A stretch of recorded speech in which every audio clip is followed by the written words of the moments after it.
Ce que je m'apprête à vous raconter est une histoire qui a ébranlé l'industrie minière mondiale il y a tout juste 8 mois. Imaginez ceci, le président Ibrahim Traoré du Burkina Faso, un homme que les médias occidentaux avaient relégué au rang de simple dirigeant militaire transitoire, entre dans son bureau un matin et prend une décision qui va provoquer des ondes de choc dans les salles de conseil à Paris, Londres et Toronto. En quelques heures, des contrats miniers d'une valeur de plusieurs milliards de dollars, en place depuis l'époque coloniale, sont déclarés nuls et non avenus. Les cours des actions s'effondrent. Des réunions diplomatiques d'urgence sont convoquées. Et voici la partie que personne n'avait vu venir, ça a fonctionné. Mais cette histoire ne se limite pas à un président audacieux ou à une petite nation africaine. Elle raconte comment un seul acte de défi a déclenché un mouvement qui allait fondamentalement changer qui contrôle la richesse minérale de l'Afrique. D'ici la fin de ce récit, vous comprendrez pourquoi les dirigeants de l'industrie minière transpirent encore à l'évocation du nom de Traoré et pourquoi ces actions ont inspiré des leaders à travers tout un continent à dire enfin, assez. Attachez vos ceintures, car ce qui s'est passé au Burkina Faso n'est pas resté confiné au Burkina Faso. Cela est devenu le modèle de la révolution économique la plus significative que l'Afrique ait connue depuis l'indépendance. L'appel est arrivé à 3h42 du matin, heure de Paris. Jean-Pierre Dubois, PDG de Sahel Gold Corporation, est tiré de son sommeil par la sonnerie insistante de son téléphone sur la table de nuit. Son entreprise extrait de l'or au Burkina Faso depuis plus de 4 décennies, et les appels nocturnes en provenance d'Afrique de l'Ouest signifient généralement des pannes d'équipement ou des conflits syndicaux, des problèmes gérables que l'argent peut résoudre. Cette fois, c'était différent. Monsieur Dubois crachote la voix de son responsable des opérations à travers les parasites, ils nous ont bloqué l'accès. Des véhicules militaires, des documents officiels. Le président Traoré a nationalisé tout, chaque opération minière étrangère dans le pays. Nous avons 24 heures pour évacuer tout le personnel étranger non essentiel. Jean-Pierre s'assoit dans son lit, son esprit peinant à assimiler ce qu'il entend. Le Burkina Faso n'était pas le Venezuela ou un régime instable coutumier des gestes théâtraux. C'était censé être prévisible, coopératif, sûr pour les affaires. Ils avaient des contrats, des protections juridiques, un soutien diplomatique. Comment ça, nationaliser, demande-t-il, bien qu'une boule grandissante dans son estomac lui fasse pressentir qu'il connaît déjà la réponse. Je veux dire que le président Ibrahim Traoré est passé à la télévision nationale et a déclaré que toutes les concessions minières accordées sous des cadres coloniaux sont désormais révoquées. Il a dit que l'or du Burkina Faso appartient à son peuple, pas aux actionnaires étrangers. Monsieur, notre opération de 40 ans s'est terminée du jour au lendemain. À l'aube, des appels similaires inondent les sièges sociaux à travers l'Europe et l'Amérique du Nord. Les opérations de Newmont Mining saisies. Les installations de Barrick Gold nationalisées. Anglo Gold Ashanti bloqué. En une seule matinée, le président Ibrahim Traoré a accompli quelque chose qu'aucun dirigeant africain n'avait osé tenter en 60 ans, il a unilatéralement mis fin à tous les grands contrats miniers étrangers dans son pays. Mais pour comprendre comment un capitaine militaire de 34 ans a réussi à mettre l'industrie mondiale de l'or à genoux, il faut remonter là où tout a commencé, une ville minière poussiéreuse appelée Kaya, où Traoré a découvert le véritable coût de l'extraction étrangère. Le capitaine Ibrahim Traoré n'avait pas prévu de devenir un révolutionnaire. En 2019, il n'était qu'un jeune officier de l'armée burkinabé, dirigeant des opérations antiterroristes dans le nord instable du pays. Mais lors d'une patrouille de routine dans la région aurifère de Kaya, il a été témoin de quelque chose qui allait changer la trajectoire de sa vie et l'avenir de sa nation. Son convoi s'était arrêté pour faire le plein lorsqu'il a remarqué une foule rassemblée autour d'une tente médicale improvisée. À l'intérieur, il a trouvé le docteur Aminata Koné, une médecin bénévole, soignant des mineurs souffrant d'empoisonnement au mercure.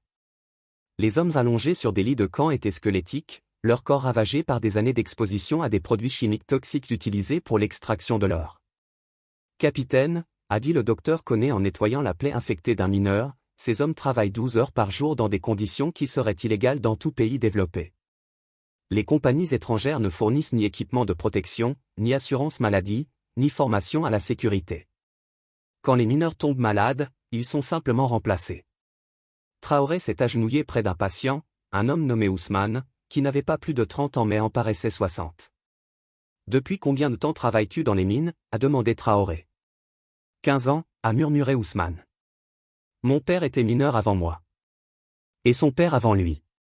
3 générations de ma famille ont extrait de l'or de cette terre, mais nous n'avons jamais vu la richesse qu'elle génère. Nos enfants doivent encore marcher 5 kilomètres pour avoir de l'eau potable, pendant que les patrons étrangers survolent nos têtes en hélicoptère. Cette nuit-là, Traoré n'a pas dormi. Il a arpenté les rues de Kaya, passant devant les clôtures de barbelés qui entouraient les compounds étrangers, devant les véhicules de luxe garés devant les logements des expatriés, devant les gardes de sécurité qui veillaient à ce que les habitants locaux n'aient pas accès à la richesse extraite sous leurs pieds. Le contraste était obscène, à l'intérieur des compounds miniers, piscines, internet par satellite, nourriture importée, climatisation. À l'extérieur, des enfants mendiant pour des fournitures scolaires, des femmes portant des bidons d'eau sur la tête, des hommes crachant du sang après des années à respirer de la poussière d'or. Mais ce qui a le plus hanté Traoré, c'est une conversation qu'il a eue avec la fille d'Ousmane, Fatoumata, âgée de 8 ans, qui vendait des arachides à l'extérieur de la tente médicale. « Tonton » avait-elle demandé avec la franchise propre aux enfants, « pourquoi les hommes blancs prennent notre or, mais notre école n'a pas de livres ?» Traoré n'avait pas de réponse. Pas à ce moment-là. 2 ans plus tard, lorsque des bouleversements politiques ont ouvert la voie à une intervention militaire, Traoré s'est retrouvé propulsé au pouvoir au sein d'un gouvernement de transition. La communauté internationale s'attendait à ce qu'il soit un dirigeant militaire docile, quelqu'un qui maintiendrait la stabilité, honorerait les contrats existants et finirait par céder le pouvoir à des politiciens civils qui comprenaient comment les affaires se faisaient. Ils l'ont gravement sous-estimé. Le premier acte de Traoré en tant que président n'a pas été de rencontrer des ambassadeurs étrangers ou des chefs d'entreprise. Au lieu de cela, il a chargé le docteur Aminata Koné, la médecin qu'il avait rencontrée à Kaya, de réaliser une étude complète sur la santé dans les régions minières du Burkina Faso. Ce qu'elle a découvert était accablant, les niveaux de mercure dans les eaux souterraines près des opérations minières étrangères étaient 400% au-dessus des limites de sécurité. Les taux de mortalité infantile dans les communautés minières étaient 3 fois supérieurs à la moyenne nationale. Les maladies respiratoires touchaient 67% des mineurs et de leurs familles. Pendant ce temps, les mêmes compagnies étrangères déclaraient des marges bénéficiaires de 340% sur leurs opérations au Burkina Faso, tout en payant moins de 3% en taxes et redevances totales. Mais les recherches du docteur Koné ont révélé quelque chose de plus choquant encore, la plupart des contrats miniers du Burkina Faso n'avaient jamais été légalement ratifiés par des institutions démocratiques. Ces accords avaient été signés par des gouvernements militaires, des administrateurs coloniaux ou des dirigeants civils sous la pression d'institutions financières internationales. Selon le droit international, ces contrats étaient vulnérables à une contestation. Ibrahim, a dit le docteur Koné en posant son épais dossier de recherche sur son bureau, nous ne sommes pas seulement exploités, nous sommes volés sous le couvert de contrats juridiques qui n'ont jamais été légitimes au départ. Traoré a passé les 6 mois suivants à construire discrètement un dossier pour l'annulation des contrats. Son équipe d'avocats, dirigée par l'experte constitutionnelle Maïmouna Jibrila Bazolé, a recherché des précédents à travers le monde. Ils ont trouvé des dizaines d'exemples où des gouvernements nouvellement en place avaient réussi à contester des accords de l'époque coloniale. Mais Traoré savait que les arguments juridiques seuls ne suffiraient pas. Il avait besoin du soutien populaire, d'une légitimité internationale et, surtout, d'un plan pour l'après-départ des compagnies étrangères. Le soutien populaire est venu naturellement. Lorsque les résultats de l'étude de santé du docteur Koné ont commencé à circuler dans les communautés minières, la réaction a été explosive. Les salles des mairies débordaient de mineurs partageant des histoires d'exploitation, d'empoisonnement et d'injustice. Pour la première fois, les Burkinabés ordinaires disposaient de preuves concrètes de ce qu'ils avaient toujours soupçonné, ils étaient systématiquement volés. La légitimité internationale était plus complexe. Traoré a commencé à contacter discrètement d'autres dirigeants africains confrontés à des défis similaires. Ce qu'il a découvert l'a surpris, presque toutes les nations africaines riches en ressources étaient liées par des contrats coloniaux tout aussi exploiteurs. Plus important encore, plusieurs dirigeants envisageaient en privé des actions similaires. Mais manquaient de courage pour agir seuls. Une série de réunions secrètes a commencé à se tenir, des salles de conférences d'hôtels à Abidjan, des résidences privées à Dar es Salaam, des campus universitaires à Accra. Lentement, une coalition s'est formée autour de ce que Traoré appelait la « souveraineté économique », l'idée que l'indépendance politique n'avait aucun sens sans le contrôle des ressources naturelles. Mais la véritable percée a eu lieu lorsque Traoré a rencontré Kwame Asante, un ingénieur minier ghanéen qui avait passé 15 ans à travailler pour des multinationales avant d'être révolté par leurs pratiques. Kwame avait élaboré un plan détaillé pour passer d'une exploitation minière contrôlée par des étrangers à des opérations gérées localement, en s'appuyant sur l'expertise et le capital africain. Frère, a expliqué Kwame lors d'une réunion clandestine à Lomé, la technologie n'a rien de magique. Nous avons les ingénieurs, les géologues, les gestionnaires. Ces compagnies étrangères ont convaincu nos dirigeants que nous avions besoin d'eux. Mais la vérité, c'est qu'ils ont bien plus besoin de nos ressources que nous de leur gestion. Le plan de transition de Quam est devenu le modèle pour les opérations post-nationalisation. Plutôt que d'arrêter l'exploitation minière, ce qui aurait été économiquement désastreux, le gouvernement transférerait le contrôle à des entreprises et coopératives locales, maintenant la production tout en veillant à ce que les profits restent au Burkina Faso. Les projections économiques étaient encourageantes, même en tenant compte des perturbations à court terme inévitables, le Burkina Faso verrait ses revenus miniers augmenter de 5% en 3 ans. Plus important encore, cette transition créerait des milliers d'emplois qualifiés pour les ingénieurs burkinabés, qui avaient été systématiquement exclus des postes de direction sous la gestion étrangère. En décembre 2023, Traoré se sentait prêt à agir. Mais d'abord, il décida d'accorder à la communauté internationale une dernière chance de négocier. Il organisa ce qu'il appela un « sommet de partenariat » avec les représentants des principales compagnies minières opérant au Burkina Faso. La réunion eut lieu dans le palais présidentiel de Ouagadougou, dans une salle de conférence ornée de portraits de Thomas Sankara et d'autres héros de la libération africaine. D'un côté de la table polie se trouvait Traoré, le docteur Koné et la procureure générale Bazolé. De l'autre, des cadres, des diplomates et des avocats représentant des milliards de dollars d'investissements miniers. Jean-Pierre Dubois de Sahel Gold était là, accompagné de représentants du géant minier canadien Semafo, de la société australienne Perse Mining et de Nordgold, basée en Russie. L'ambassadeur de France était assis à côté du haut-commissaire du Canada, tous deux confiants que ce n'était qu'une négociation de plus avec un dirigeant qui finirait par entendre raison. Traoré commença par une proposition simple, renégocier tous les contrats miniers existants pour garantir que le Burkina Faso reçoive une part équitable de sa richesse minérale. Il proposa de nouveaux taux de redevance de 20 à 25%, des exigences de traitement local de l'or brut et l'obligation que 70% des postes de direction soient occupés par des citoyens burkinabés. La réponse fut rapide et dédaigneuse. Président Traoré, dit Jean-Pierre Dubois avec une condescendance à peine voilée, ces contrats représentent des milliards de dollars d'investissements réalisés de bonne foi sur des décennies. Vous ne pouvez pas simplement changer les règles parce que vous voulez une plus grande part des profits. Le représentant australien fut plus direct, écoutez, nous comprenons que vous êtes sous la pression de votre peuple, mais ces opérations nécessitent une expertise et un capital internationaux qui n'existent tout simplement pas localement. Une nationalisation détruirait votre secteur minier en quelques mois. Mais c'est le représentant russe, Viktor Petrov, qui commit l'erreur fatale qui scella leur sort. Petrov, dont l'entreprise extrayait de l'or africain depuis 30 ans, se renversa dans son fauteuil et sourit froidement. Président Traoré, dit-il dans un anglais teinté d'accent, permettez-moi d'être franc. Votre pays a besoin de nous. Sans les investissements et la gestion étrangers, le Burkina Faso retomberait à l'agriculture de subsistance. Ces opérations minières dépassent les capacités de votre peuple. Ce n'est pas une question de politique, c'est une question de réalité. Un silence s'abattit sur la pièce. Le docteur Koné décrivit plus tard avoir vu l'expression de Traoré changer, le moment où son dernier espoir d'un compromis négocié s'éteignit et où sa détermination se cristallisa en quelque chose d'inébranlable. Messieurs, dit Traoré calmement, merci d'avoir clarifié votre position. Vous aurez la réponse de mon gouvernement dans les 48 heures. Ce soir-là, Traoré passa des appels au président Macky Sall du Sénégal, au président Nana Akufo-Addo du Ghana et au président Faure Gnassingbé du Togo. Les conversations furent brèves mais décisives. La coalition pour la souveraineté économique ouest-africaine allait devenir réalité. Le timing était crucial. Traoré savait qu'il n'aurait qu'une seule chance de réussir la nationalisation.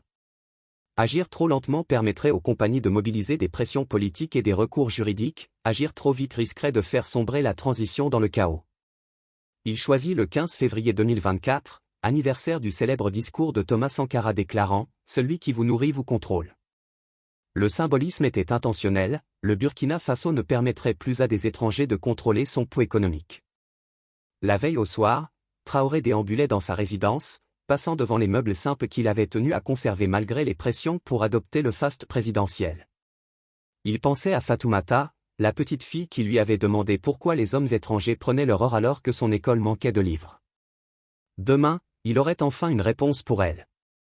À 4 heures du matin, incapable de dormir, il fut rejoint par sa femme, Djamila, qui lui apporta du thé et s'assit à ses côtés alors qu'il regardait le soleil se lever sur Ouagadougou. Es-tu prêt pour ça? Demanda-t-elle doucement. Je suis prêt depuis ce jour à Kaya, répondit Traoré.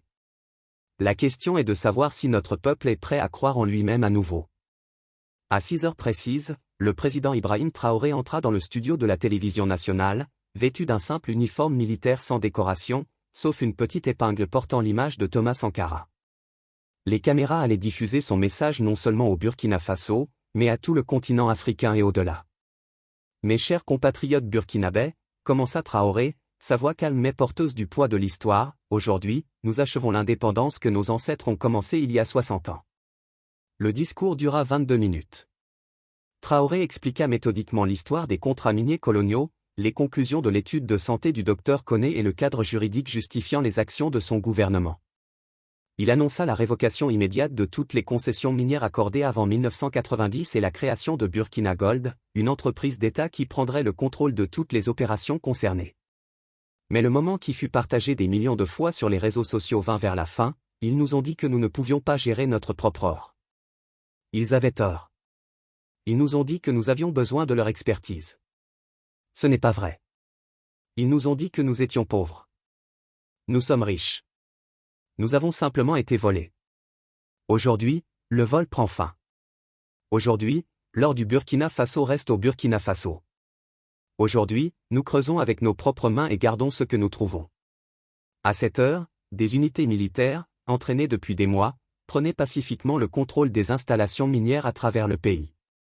Les gestionnaires étrangers furent escortés vers les aéroports et placés sur des vols charters pour rentrer chez eux, tandis que des ingénieurs burkinabais, dont beaucoup étaient diplômés de grandes universités internationales, prenaient le contrôle des opérations qu'ils avaient soutenues pendant des années sous supervision étrangère. La réaction internationale fut immédiate et virulente. Les marchés boursiers de Toronto, Londres et Sydney ouvrirent sur des ventes massives, les entreprises minières voyant des milliards s'évaporer de leur valorisation. Des sessions d'urgence furent convoquées à la Banque mondiale, au Fonds monétaire international et au Conseil de sécurité de l'ONU. Le président français Emmanuel Macron appela à une intervention internationale immédiate pour protéger les intérêts commerciaux légitimes. Le Premier ministre canadien Justin Trudeau mit en garde contre de graves conséquences pour les relations internationales du Burkina Faso. Les publications de l'industrie minière proclamèrent la mort de l'investissement minier en Afrique. Mais quelque chose de remarquable se produisait simultanément. Quelques heures après l'annonce de Traoré, des déclarations similaires étaient faites à travers l'Afrique de l'Ouest. Le président Sall nationalisa les mines de phosphate du Sénégal. Le président Akufo-Addo révoqua les concessions aurifères de l'époque coloniale au Ghana. Le président Gnassingbé prit le contrôle des opérations de calcaire au Togo. La nature coordonnée de l'action rendait impossible pour les puissances internationales d'isoler un seul pays. Ce n'était pas l'acte d'un dirigeant africain isolé. C'était un défi fondamental à toute la structure de l'extraction des ressources qui dominait l'Afrique depuis l'époque coloniale. Le premier mois fut chaotique. Les tribunaux d'arbitrage internationaux furent inondés de poursuites réclamant des centaines de milliards en compensation. Certains gouvernements occidentaux imposèrent des sanctions ciblées. Les conférences de l'industrie minière ressemblaient à des sessions de gestion de crise. Mais le véritable test était de savoir si les opérations locales pouvaient fonctionner sans gestion étrangère. La réponse surprit tout le monde, y compris Traoré lui-même. En 3 semaines, la production d'or dans la plupart des installations était revenue au niveau d'avant la nationalisation. Les ingénieurs burkinabais, dont beaucoup avaient été formés dans les meilleures universités internationales, mais relégués à des postes subalternes dans les entreprises étrangères, se révélèrent plus que capables de gérer des opérations qu'ils soutenaient depuis des années. Kwame Asante, nommé à la tête de Burkina Gold, mit en place des améliorations d'efficacité qui augmentèrent la production sur plusieurs sites. Les fournisseurs locaux, auparavant exclus par les compagnies étrangères qui préféraient importer équipements et matériaux, se virent soudain attribuer des contrats importants, permettant à l'argent de circuler dans l'économie nationale. La transformation économique fut immédiate et visible. Les revenus gouvernementaux issus de l'exploitation minière augmentèrent de 6 cents % du jour au lendemain. Les villages qui, pendant des décennies, avaient vu passer des camions d'or sans en bénéficier, disposaient désormais de budgets pour construire des écoles, des cliniques et des infrastructures. Les jeunes burkinabés ayant étudié l'ingénierie à l'étranger commencèrent à rentrer au pays pour occuper des postes qui leur avaient été inaccessibles auparavant. Le docteur Aminata Koné fonda le premier institut africain de santé minière, financé par les revenus des opérations nationalisées. En 6 mois, les niveaux de mercure dans les réserves d'eau locales chutèrent de 40% grâce à la mise en place et à l'application de nouvelles normes environnementales. Fatoumata, la petite fille dont la question avait hanté Traoré des années plus tôt, s'inscrivit dans une nouvelle école construite entièrement avec les revenus miniers. Sa classe était équipée de livres, d'ordinateurs et d'un enseignant qui expliquait que l'or sous leurs pieds leur appartenait désormais. Mais le changement le plus significatif fut psychologique. Pour la première fois de mémoire d'homme, les Burkinabés ordinaires pouvaient constater les bénéfices directs de la richesse minérale de leur pays. L'exploitation minière n'était plus quelque chose qui leur arrivait, c'était quelque chose qu'ils contrôlaient. La communauté internationale mit des mois à comprendre pleinement ce qui s'était passé.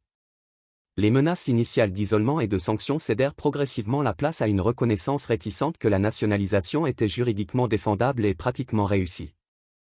Les contrats miniers de l'ère coloniale étaient en effet contestables selon le droit international, et le gouvernement burkinabé avait suivi les procédures appropriées pour en contester la validité. Plus important encore, les opérations minières fonctionnaient mieux sous gestion locale qu'elles ne l'avaient fait sous contrôle étranger. La production augmentait, les normes environnementales s'amélioraient, et la sécurité au travail progressait de manière spectaculaire.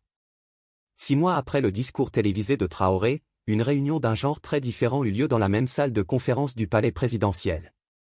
Cette fois, des délégations venues de toute l'Afrique étaient là pour s'informer sur le modèle burkinabé de souveraineté des ressources. La salle était remplie d'ingénieurs miniers, d'économistes et d'experts juridiques du Nigeria, du Mali, de la Guinée et de la République démocratique du Congo.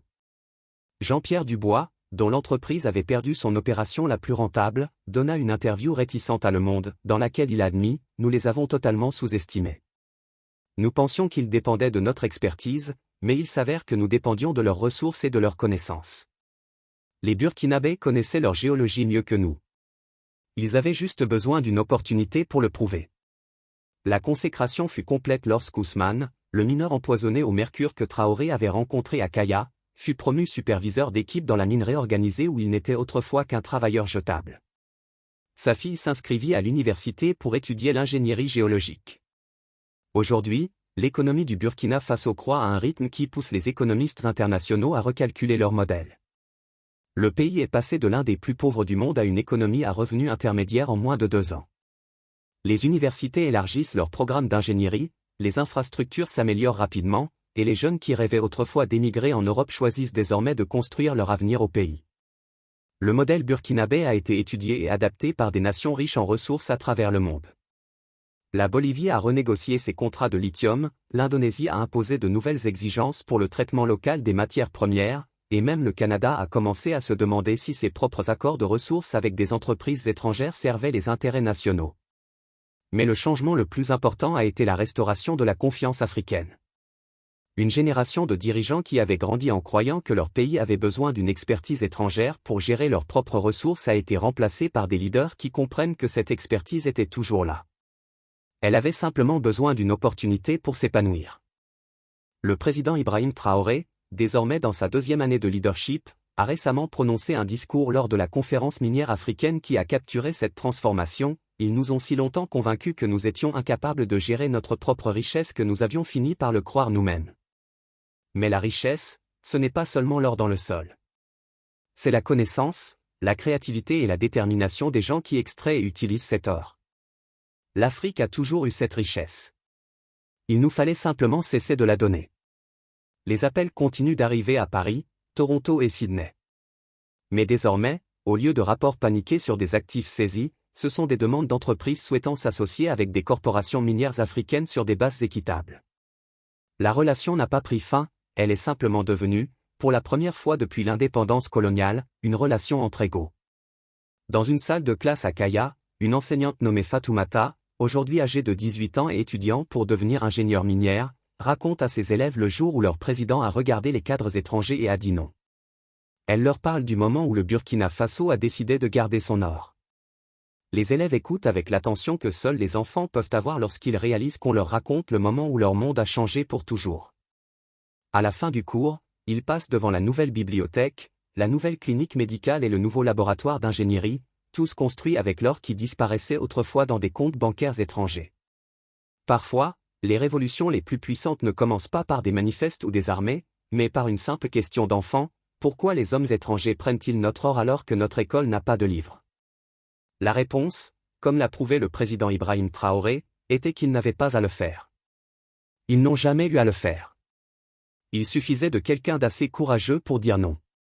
Et une fois qu'une personne dit non, il devient plus facile pour les autres de le dire aussi. L'or est resté au pays. La révolution s'est propagée. Et l'Afrique a commencé à se rappeler qu'elle n'avait jamais eu besoin de permission pour contrôler sa propre richesse. Elle avait juste besoin de dirigeants prêts à la reprendre. Mais l'histoire ne s'arrête pas là. Car ce qui s'est passé ensuite a fait réaliser à Traoré lui-même que son geste audacieux avait déclenché des forces bien au-delà de ce que quiconque aurait pu imaginer. 3 mois après la nationalisation, alors que les cadres miniers internationaux se remettaient encore de leurs pertes, une découverte fut faite dans la région reculée du Sahel au Burkina Faso, une découverte qui allait tout changer à nouveau. Le géologue Dr Salif Ouedraogo, travaillant pour la nouvelle Burkina Gold Corporation, effectuait des relevés dans un territoire jusqu'alors inexploré lorsque son équipement détecta quelque chose d'extraordinaire. Ce n'était pas seulement de l'or. Profondément enfoui sous la terre rouge se trouvait l'un des plus grands gisements de lithium au monde, le minéral stratégique alimentant la transition mondiale vers les véhicules électriques et les énergies renouvelables. Les estimations prudentes suggéraient des réserves valant plus de 500 milliards de dollars, assez pour faire du Burkina Faso l'un des pays les plus riches par habitant. L'ironie était stupéfiante. Pendant des décennies, les entreprises étrangères avaient extrait de l'or du Burkina Faso tout en étant assises sur ce qui pourrait être le gisement de lithium le plus précieux de la planète. Elles avaient été si concentrées sur les profits rapides tirés de l'or facilement accessible qu'elles n'avaient jamais pris la peine de réaliser des études géologiques approfondies qui auraient pu révéler le véritable trésor en dessous. Les mains du docteur Ouedraogo tremblaient lorsqu'il appela le président Traoré pour lui annoncer la nouvelle. « Monsieur le Président, dit-il, sa voix contenant à peine son excitation, nous ne sommes pas seulement riches. Nous sommes sur le point de devenir l'un des pays les plus stratégiquement importants au monde. » La découverte du lithium provoqua des ondes de choc sur les marchés internationaux, bien plus importantes que la nationalisation de l'or. Le cours de l'action de Tesla bondit de 12% en une seule journée sur des spéculations concernant l'approvisionnement en lithium.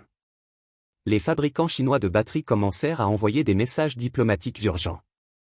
L'Union européenne, qui avait imposé des sanctions modérées après la nationalisation minière, fit soudainement volte-face et commença à discuter d'opportunités de partenariat renouvelés. Mais Traoré avait tiré des leçons de son expérience avec l'or. Cette fois, il n'y aurait ni concessions étrangères, ni contrat d'exploitation, ni répétition du modèle d'extraction coloniale. Le Burkina Faso développerait ses ressources en lithium entièrement par le biais d'entreprises locales et de partenariats soigneusement sélectionnés avec des nations offrant un véritable transfert de technologie et un partage équitable des profits. L'annonce fut faite lors du discours du premier anniversaire de Traoré en tant que président. Devant une foule de 100 000 personnes sur la place centrale de Ouagadougou, avec des drapeaux flottants et des tambours battants, il délivra une nouvelle qui allait redessiner la géopolitique mondiale. Il y a 1 an, nous avons repris notre or. Aujourd'hui, j'annonce que le Burkina Faso a découvert des réserves de lithium qui alimenteront l'avenir de l'énergie propre mondiale. Et je fais cette promesse à vous, mon peuple, et au monde entier, pas un gramme du lithium burkinabé ne quittera notre sol tant que nos enfants n'auront pas des écoles meilleures que celles de Paris, que nos hôpitaux ne rivaliseront pas avec ceux de Berlin, et que nos universités ne pourront pas rivaliser avec celles de Boston. La foule explosa de joie, mais plus important encore, le discours fut retransmis en direct à des millions de personnes à travers l'Afrique et le monde. En quelques heures, #BurkinaLithium devint un sujet tendance à l'échelle mondiale, et quelque chose d'inédit commença à se produire. D'autres nations africaines se mirent à effectuer leurs propres relevés géologiques, à la recherche de minerais stratégiques que leurs anciens maîtres coloniaux avaient négligés ou délibérément cachés. Les résultats furent stupéfiants, le Mali découvrit d'énormes gisements de terres rares, le Niger trouva des réserves d'uranium bien plus importantes que ce que les entreprises françaises exploitaient, les gisements de bauxite de la Guinée se révélèrent 2 fois plus vastes qu'estimés précédemment, et la République démocratique du Congo réalisa que ses réserves de cobalt valaient bien plus que ce que les compagnies étrangères payaient. Mais la découverte la plus significative vint d'une source inattendue. Le docteur Fatima Al-Rachid, une géologue marocaine travaillant avec un consortium géologique panafricain, fit une annonce stupéfiante. En utilisant une nouvelle technologie d'imagerie par satellite, elle avait identifié ce qui semblait être un réseau interconnecté de gisements minéraux s'étendant à travers la région du Sahel en Afrique de l'Ouest. Ces gisements contenaient non seulement du lithium, mais aussi des terres rares essentielles à la fabrication de technologies avancées. Ce que nous observons, expliqua le docteur Al-Rachid à un auditorium bondé de l'université de Dar es Salaam, est potentiellement la plus grande concentration de minerais stratégiques au monde. Si ces nations coordonnent leur développement, elles pourraient contrôler les chaînes d'approvisionnement qui alimentent l'économie du XXIe siècle. Les implications étaient colossales. Pendant plus d'un siècle, le pouvoir économique mondial avait été concentré dans les nations qui contrôlaient la fabrication et la technologie. Désormais, les pays africains découvraient qu'ils contrôlaient les matières premières essentielles pour la prochaine phase du développement technologique humain. Traoré se retrouva au centre de quelque chose de bien plus grand que les intérêts nationaux du Burkina Faso. Des dirigeants de toute l'Afrique l'appelaient pour demander des conseils sur la nationalisation des ressources et le développement des minerais stratégiques. Les médias internationaux, qu'il avait autrefois qualifié de chef militaire autoritaire, le présentaient désormais comme un leader visionnaire redessinant l'économie mondiale. Mais le succès apporta de nouveaux défis. À mesure que la richesse du Burkina Faso devenait évidente, les pressions affluaient de toutes parts. Des entreprises chinoises proposaient d'énormes investissements dans les infrastructures en échange de concessions sur le lithium. Les géants technologiques américains faisaient pression sur le département d'État pour pousser Traoré à ouvrir ses marchés. Les gouvernements européens, qui avaient imposé des sanctions quelques mois plus tôt, envoyaient désormais des délégations commerciales avec des propositions de partenariat lucratives. La pression la plus difficile venait de l'intérieur de l'Afrique elle-même. Certains dirigeants, voyant le succès du Burkina Faso, voulaient le reproduire immédiatement, sans la planification minutieuse ni la construction de coalitions qui avaient rendu l'approche de Traoré efficace. Lorsque le Burkina Faso refusa de partager ses données géologiques avec les pays voisins, des tensions commencèrent à émerger au sein de la coalition pour la souveraineté économique ouest-africaine. La crise atteignit son paroxysme lors d'un sommet à Accra, où les dirigeants africains se réunirent pour discuter du développement coordonné des ressources. Le président Patrice Talon du Bénin, frustré par l'absence de découvertes minérales significatives dans son pays, accusa Traoré de monopoliser des informations qui pourraient bénéficier à toute la région. « Frère Ibrahim, dit Talon lors d'une session à huis clos tendue, tu parles d'unité africaine, mais tu gardes les informations les plus précieuses pour toi. En quoi est-ce différent des puissances coloniales qui nous ont divisés pour nous contrôler ? » L'accusation fit mal, car elle contenait une part de vérité. Traoré réalisa que le succès du Burkina Faso avait créé une nouvelle forme d'inégalité en Afrique, entre les nations riches en ressources et celles qui en étaient dépourvues. Les mêmes dynamiques qui avaient autrefois opposé les pays africains dans une course à l'investissement étranger émergeaient maintenant autour du contrôle des minerais stratégiques. Cette nuit-là, incapable de dormir, Traoré marcha sur les plages d'Accra, repensant à la vision d'unité africaine de Thomas Sankara. Sankara avait toujours soutenu que la force de l'Afrique ne résidait pas dans des nations cherchant à maximiser leurs avantages individuels, mais dans une coopération continentale qui élèverait tous les peuples africains. Le lendemain matin, Traoré fit une annonce qui surprit tout le monde, y compris ses propres conseillers. Le Burkina Faso partagerait ses données géologiques avec tous les États membres de l'Union africaine, gratuitement. Plus important encore, il proposa la création du Consortium africain des minerais stratégiques, une organisation continentale qui coordonnerait le développement minier pour garantir que tous les pays africains bénéficient de la richesse naturelle du continent. Nous ne pouvons pas répéter les erreurs de l'époque coloniale, déclara Traoré aux dirigeants réunis. Nous ne pouvons pas permettre que les minerais de l'Afrique deviennent une nouvelle source de division entre nous. Notre force réside dans l'unité, et notre richesse appartient à tous les peuples africains. Cette proposition était révolutionnaire. Au lieu que des nations individuelles se concurrencent pour attirer les investissements étrangers avec des taxes basses et des régulations faibles, les pays africains présenteraient un front uni, exigeant le transfert de technologies, le traitement local des ressources et un partage équitable des profits dans tout partenariat international. Le premier grand succès du consortium arriva plus tôt que prévu. Lorsque Tesla et d'autres fabricants de véhicules électriques réalisèrent qu'ils avaient besoin d'accords d'approvisionnement en lithium à long terme pour atteindre leurs objectifs de production, ils se retrouvèrent à négocier non pas avec des gouvernements africains individuels, mais avec un bloc coordonné représentant l'ensemble des réserves de lithium du continent. Les accords qui en résultèrent étaient sans précédent dans l'industrie minière. Les entreprises étrangères fourniraient technologie et expertise, mais les nations africaines conserveraient la propriété majoritaire de toutes les opérations. Les profits seraient partagés non seulement avec les pays hôtes, mais aussi avec un fonds de développement continental qui financerait les infrastructures, l'éducation et la santé à travers l'Afrique. Mais la véritable transformation se produisait au niveau local. Au Burkina Faso, la découverte du lithium déclencha une révolution éducative. Les universités à travers le pays élargirent leurs programmes de géologie, d'ingénierie et de technologie. Les jeunes Burkinabés, qui rêvaient autrefois d'émigrer en Europe ou en Amérique, restaient désormais au pays pour participer aux bons technologiques de leur nation. Fatoumata, la jeune femme dont la question d'enfant avait inspiré la révolution de Traoré, étudiait désormais l'ingénierie géologique à l'Institut des minerais stratégiques, récemment créé à l'université de Ouagadougou. Son projet de thèse portait sur le développement de techniques d'extraction de lithium écologiquement durables, reproductibles à travers l'Afrique. Professeur, demanda-t-elle lors d'un séminaire sur les technologies minières, pourquoi a-t-il fallu si longtemps pour découvrir ces gisements de lithium? Étaient-ils toujours là? Le professeur, le docteur Ouedraogo, sourit à cette question qui faisait écho à la curiosité qui avait tout déclenché. Oui, ils étaient toujours là. Mais la découverte exige non seulement la technologie, mais aussi la détermination de chercher.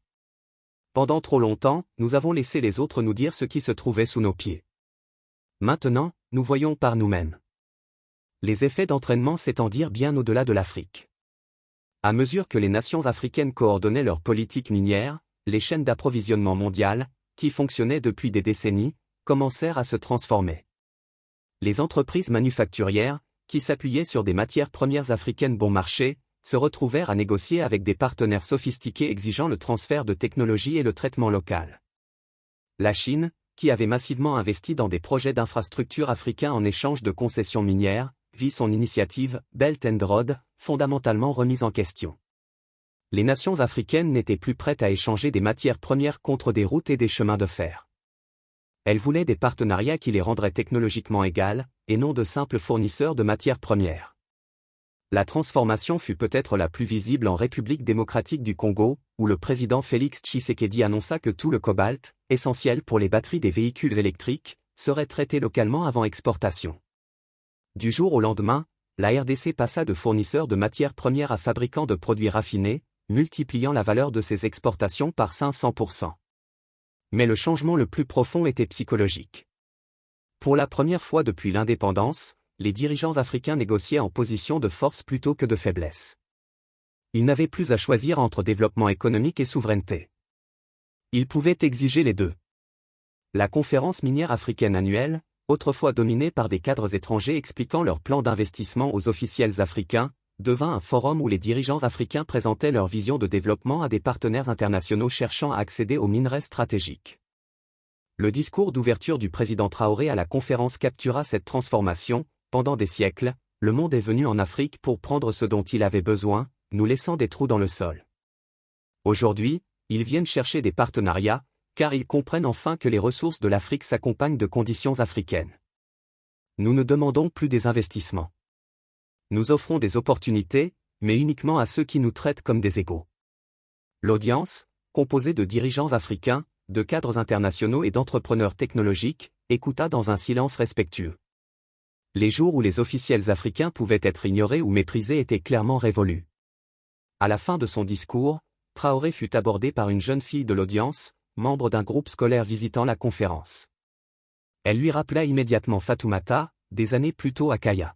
« Monsieur le Président, dit-elle en un français clair, ma professeure dit que notre lithium alimentera des voitures qui ne polluent pas l'air. Est-ce vrai? » Oui, répondit Traoré en s'agenouillant à sa hauteur. Et ces voitures seront construites par des ingénieurs africains, avec des minerais africains, dans des usines africaines. Tu pourrais être l'une de ces ingénieurs un jour. La fille sourit et courut rejoindre ses camarades, discutant avec excitation de son rêve de devenir ingénieur. En la regardant partir, Traoré réalisa que ce moment et non les victoires diplomatiques ou les statistiques économiques étaient la véritable mesure du succès. Les enfants africains grandissaient en croyant qu'ils pouvaient construire l'avenir, et non simplement fournir des matières premières pour que d'autres le construisent. 6 mois plus tard, le premier véhicule électrique fabriqué en Afrique sortit de la chaîne de production à Ouagadougou. La voiture, alimentée par le lithium burkinabé et assemblée par des ingénieurs burkinabés, était un véhicule modeste, conçu pour les routes africaines et les budgets africains. Mais son importance symbolique était immense. Elle représentait la transformation de l'Afrique, d'exportatrice de ressources à fabricante de technologies. Jean-Pierre Dubois, le cadre français qui avait perdu sa concession minière d'or, se retrouva dans la position inattendue de solliciter un partenariat avec Burkina Gold Corporation pour fournir du lithium aux fabricants de batteries européens. La réunion eut lieu dans la même salle de conférence du palais présidentiel où il avait autrefois qualifié Traoré de naïf. Président Traoré, dit Dubois, sont honnêtement différents de leurs précédentes rencontres. Sahel Industries souhaiterait proposer une coentreprise pour le traitement du lithium. Nous offrons notre technologie et un accès au marché européen en échange d'un partenariat minoritaire avec votre corporation minière nationale. Traoré sourit, se souvenant de l'arrogance passée de Dubois. Monsieur Dubois, nous apprécions votre intérêt. Notre comité technique examinera votre proposition aux côtés de celle d'entreprises chinoises, américaines et brésiliennes. Nous choisirons nos partenaires en fonction de ceux qui offrent le meilleur transfert de technologie et respectent notre souveraineté. Le renversement était complet. Les nations africaines ne mendiaient plus les investissements étrangers. Elles choisissaient leurs partenaires parmi une foule de prétendants empressés. Mais le moment le plus gratifiant vint lorsqu'Ousmane, le mineur empoisonné au mercure que Traoré avait rencontré à Kaya, appela pour partager une nouvelle.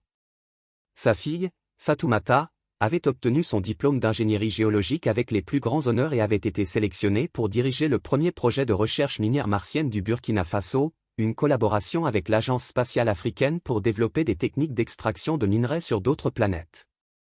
Capitaine, dit Ousmane, utilisant l'ancien titre militaire de Traoré, quand ma fille avait 8 ans, elle demandait pourquoi les étrangers prenaient notre or alors que son école n'avait pas de livres. Maintenant, elle a 22 ans et elle va extraire de l'or sur Mars. Comment sommes-nous passés de là à ici? Traoré réfléchit un instant avant de répondre, nous avons cessé de les croire quand ils nous disaient que nous ne pouvions pas le faire nous-mêmes. Une fois que nous avons arrêté de croire leurs mensonges, nous avons commencé à découvrir nos propres vérités. Les appels téléphoniques qui apportaient autrefois la panique aux cadres miniers de Paris, Toronto et Sydney apportaient désormais des opportunités, mais uniquement pour ceux prêts à accepter les conditions africaines. L'ère de l'extraction de ressources sans compensation était terminée. L'ère des partenariats authentiques avait commencé. Et dans les salles de classe à travers l'Afrique, les enfants apprenaient l'histoire du jour où le président Ibrahim Traoré avait regardé les entreprises minières les plus puissantes du monde et prononcé un simple mot qui changea tout, non. Parfois, la révolution la plus puissante commence par la question d'un enfant. Parfois, elle se poursuit grâce au courage d'un leader. Et parfois, elle transforme le monde quand un continent entier se souvient qu'il n'a jamais été pauvre, il avait simplement été convaincu de donner sa richesse. L'or est resté au pays. Le lithium a alimenté l'avenir. Et l'Afrique a enfin pris sa place à la table mondiale en tant que partenaire égal dans la construction du monde de demain.